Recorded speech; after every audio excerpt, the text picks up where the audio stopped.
আসসালামু আলাইকুম। নির্যাতন এই নির্যাতন ইস্যুটিকে কাজে লাগিয়ে পুরুষ শাসিত সমাজে পুরুষদেরকে বৈষম্যের শিকার করতেছে এক শ্রেণীর স্বার্থান্বেষী মহল, সেটি আমরা দেখতেছি। পুরুষদেরকে বিভিন্নভাবে হেনস্থা করতেছে, বিভিন্নভাবে তুচ্ছ তাচ্ছিল্য এবং অপমান অপদস্থের শিকার করতেছে নারীবাদী কিছু সংগঠন, সেটি কিন্তু আমরা দেখতেছি। আজকে পুরুষ শাসিত সমাজে নারীদেরকে নির্যাতন কিংবা নারীর প্রতি বৈষম্য, এই যে ইস্যুগুলা উঠিয়ে পুরুষদের ব্যাপারে যে দৃষ্টিভঙ্গি দেশে বিদেশে এবং নারীদের প্রতি পুরুষদের দৃষ্টিভঙ্গি, পুরুষদের ব্যাপারে নারীদের দৃষ্টিভঙ্গি, এই বিষয়গুলোকে কাজে লাগিয়ে স্বার্থ হাসিল করার চেষ্টা করতেছে এবং নারীদেরকে ইসলামের বাইরে নিয়ে এসে নারীদেরকে বেপরদা এবং পশ্চিমা সৃষ্টি কালচারে পরিণত করতে চাচ্ছে এক শ্রেণীর স্বার্থান্বেষী মহল।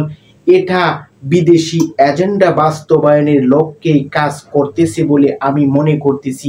এই নারীর সহিংসতা এবং নারীর প্রতি বৈষম্য, এই বিষয়গুলা উঠিয়ে নারীদেরকে নির্যাতন করা হচ্ছে, এই সবকগুলা আমাদের সমাজে প্রচলিত করতেছে বেশি আকারে।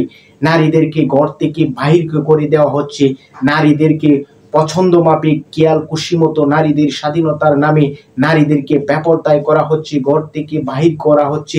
এই সমাজটাকে নষ্ট করার মূল কারণেই হচ্ছে নারীদেরকে বেপরদায়, নারীদেরকে বিভিন্নভাবে স্বাধীনতার নামে নারীদেরকে সম্মান হানি করার যে চেষ্টা, সেটি কিন্তু বিদেশি একটি চক্রান্ত এজেন্ডা বাস্তবায়ন হিসেবেই আমি মনে করি। কারণ পুরুষ শাসিত সমাজে নারীদেরকে ইসলাম এবং বিভিন্ন ধর্মগ্রন্থে, বিভিন্ন ধর্মের যারা আছে সকল ধর্মই কিন্তু নারীদেরকে পর্যাপ্ত সম্মান দিয়েছে।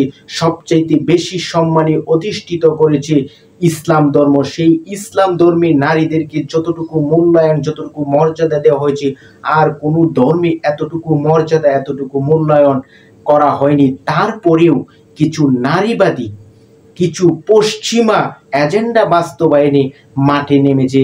নারীদের প্রতি বৈষম্য, নারীদেরকে এই সুযোগগুলো দেওয়া হচ্ছে না, বিভিন্নভাবে পুরুষের সাথে তাল মিলিয়ে চেষ্টা করতেছি।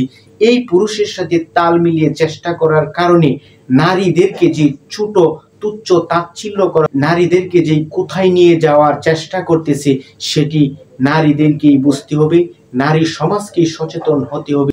পুরুষরাও কিন্তু সমাজে নারী দ্বারা নির্যাতনের শিকার হচ্ছে, সেই বিষয়গুলো কিন্তু সমাজে আসে না, সেটি কিন্তু আমরা দেখি, কিংবা অনেক সমাজেই ঘটে থাকে, অনেক পরিবারে ঘটে থাকে, বৈবাহিক সম্পর্কের মাধ্যমেও ঘটে থাকে।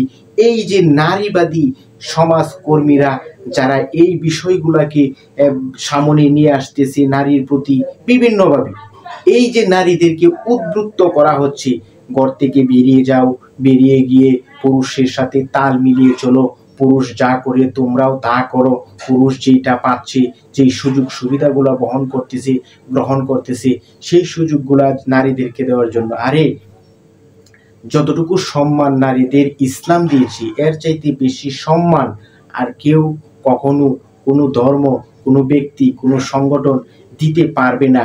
তাই আমি মুসলিম অধ্যুষিত বাংলাদেশের মা এবং বোনদেরকে উদারত আহ্বান জানাবো, আপনাদেরকে যারা এই সকল কুচক্রী মহল, বিভিন্ন প্রলোভন, বিভিন্ন স্বাধীনতার কথা আপনাদেরকে অসম্মান করার চেষ্টা করতেছে, সে ব্যাপারে সকল নারী এবং বোনদেরকে সজাগ সচেতন থাকার জন্য উদারত আহ্বান জানাবো। বিশেষ করে সচেতন মহলকে এই ব্যাপারে সজাগ দৃষ্টি রাখতে হবে, যাতে করে আপনার মেয়ে, বোন কিংবা স্ত্রী বেপরদায় চলতে না পারে।